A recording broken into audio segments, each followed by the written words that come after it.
బాబోయ్! రీతు యాక్షన్ చూడలేక సచ్చిపోతున్నానురా బాబు అని జనాలు తలలు పట్టుకునే స్టేజ్‌కొచ్చేసింది. మొన్న 'నాగ్ సార్' ఇచ్చిన ఎఫెక్ట్ వల్లో మొత్తం పరువంతా పోయింది ఓవైపయితే, దానివల్ల ఏమన్నా ఈమె నెగెటివ్ అవుతుంది ఆమె అనేసుకొని వీకంతా గూడా ఏడుస్తనే కనిపిచ్చింది. మరి ముందు ముందు ఏం చేస్తదో తెలీదు గానీ, అసలుకి యాక్షన్ మాత్రం కన్నీళ్లు రావడం లేదు. జనాలందరూ అసలకి ఎందుకు ఈ రీతు ఇలా చేస్తుంది? ఇంత వర్స్ట్ క్యాండిడేట్ ఏంటి అన్నట్లుగా తయారైపోయింది. హలో! నమస్తే. Welcome to Telugu 360. నేను వీణా సాధినేని. చూస్తున్నాం గదా! ఒక 3 వీక్స్ అయిందనుకుంటా హార్డ్‌లీ. సీజన్ స్టార్ట్ అయ్యి కొన్ని రోజులే అవుతున్నా కూడా చాలా స్పీడప్ అయిపోయింది. అంటే ఒక 4, 5 వీక్స్ అయిపోయిన తర్వాత ఏవైతే టాస్క్‌లు ఇస్తారో, ఆ టాస్క్‌లు వీళ్ళకి థర్డ్ వీక్ నుంచే స్టార్ట్ చేసేసారనమాట. అంటే కొంచెం స్పీడప్ చేశారు ఈ సీజన్‌ని అని అయితే నాకు అనిపించింది. ఎందుకంటే ఇప్పుడు కొన్ని ఆప్షన్స్ ఇస్తారనమాట బిగ్ బాస్. అవి ఫోన్ కాల్ కావచ్చు, వాయిస్ కాల్ కావచ్చు, టీ షర్ట్ కావచ్చు, ఫోటో కావచ్చు. ఇలాగా డిఫరెంట్ ఆప్షన్స్ హౌస్‌మేట్స్‌కి ఇచ్చి, ఇది కావాలి అంటే ఇది చెయ్యాలి, ఇది రావాలి అంటే ఇది పోవాలి. ఇలాంటి టాస్క్‌లు కొంచెం ట్విస్టింగ్‌గా ఇస్తూ ఉంటారనమాట.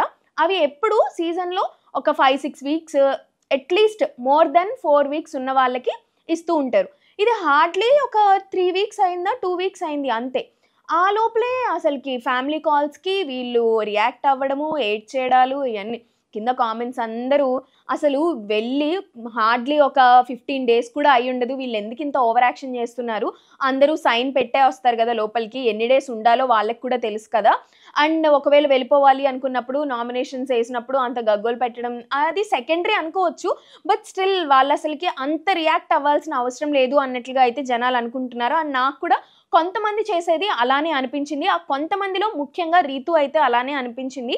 రీతుకి బిగ్ బాస్ చికెన్ ఆఫర్ చేశారు. నీకు చికెన్ కావాలా? అదే తీసుకోవాలి అంటే గనక నువ్వు ఇది చేయాలి. ఒక బిగ్గెస్ట్ సీక్రెట్ ఏదన్నా చెప్పాలి అనంటే షీ ట్రైడ్ హర్ బెస్ట్ అని అనిపించింది. ఏదో సీక్రెట్స్ చెప్పింది గానీ అవి పసలేనివి అని అనుకోవచ్చు. రీతు పసలేని సీక్రెట్స్ చెప్పింది. బిగ్ బాస్ ఏమో కనుకరించలేదు.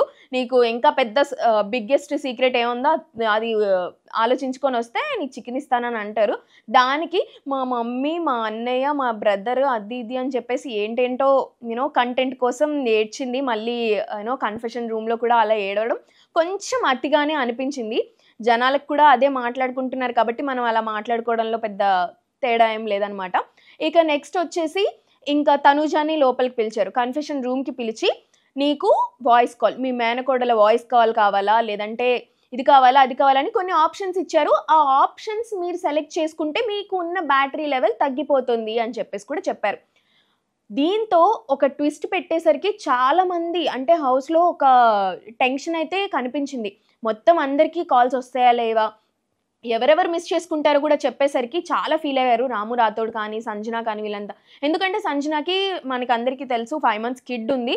సో, ఆమె బాగోగులు తెలుసుకోవడానికైనా ఈమె కాల్‌లో మాట్లాడితే బావుండేది అనిపించింది. కానీ ఆ ఛాన్స్ కూడా లేకుండా పోయింది. ఇక అందరికీ నచ్చి సుమన్ శెట్టికి వచ్చిన టాస్క్ ఏంటి అంటే తను భరణి ఏదైతే స్టార్టింగ్ డే ఒక సీక్రెట్ బాక్స్ హౌస్ లోపలికి తీసుకొచ్చారు కదా! ఆ సీక్రెట్ బాక్స్ ఓపెన్ చేసి అందులో ఏముందో చూపించగలిగితే మీకు ఇంటి నుంచి వాయిస్ కాల్ రావడాన్ని ఒప్పుకుంటాము అన్నట్లుగా బిగ్ బాస్ ఒక ఆఫర్ ఇచ్చారు. కానీ ఇతను ఈ సుమన్ శెట్టి ఇంకొక ఆప్షన్ ఉందా అని కూడా అడిగారు. బిగ్ బాస్ దానికేమీ స్పందించలేదు. సో, అది నో అనే అర్థం చేసుకోవచ్చు.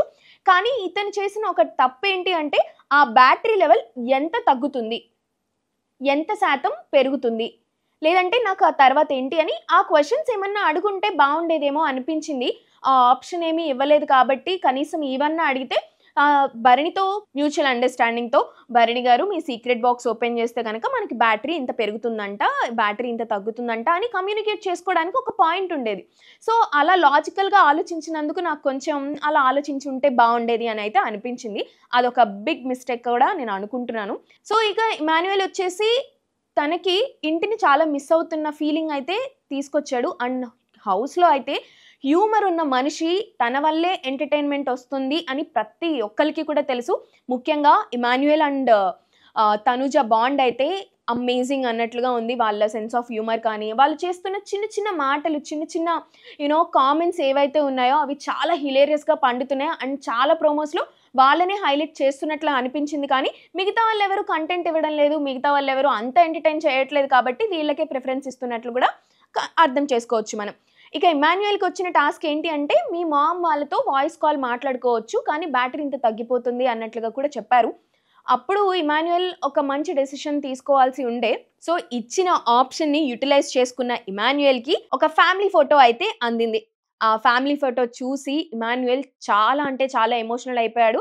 ఆ ఎమోషనల్ అవుతూ కూడా మా మమ్మీ ఇది నన్ను చూసారు అంటే, మా అమ్మ నన్ను ఇలా ఏడుస్తూ చూసారంటే అస్సలు తట్టుకోలేరు. చాలా సెన్సిటివ్ అయిపోతారు అని కూడా మెన్షన్ చేశారు. అక్కడ చాలా హార్ట్ టచింగ్‌గా అనిపించింది. సో, ఓవరాల్‌గా చూసుకున్నట్లయితే యాక్షన్ చేసే వాళ్ళంతా ఒకవైపు, ఓవర్ యాక్షన్ చేసే వాళ్ళంతా ఒకవైపు, ఏమి చేయనోళ్ళంతా మిడిల్‌లో ఇలా ఉన్నదనమాట ప్రస్తుతానికి సిట్యుయేషన్.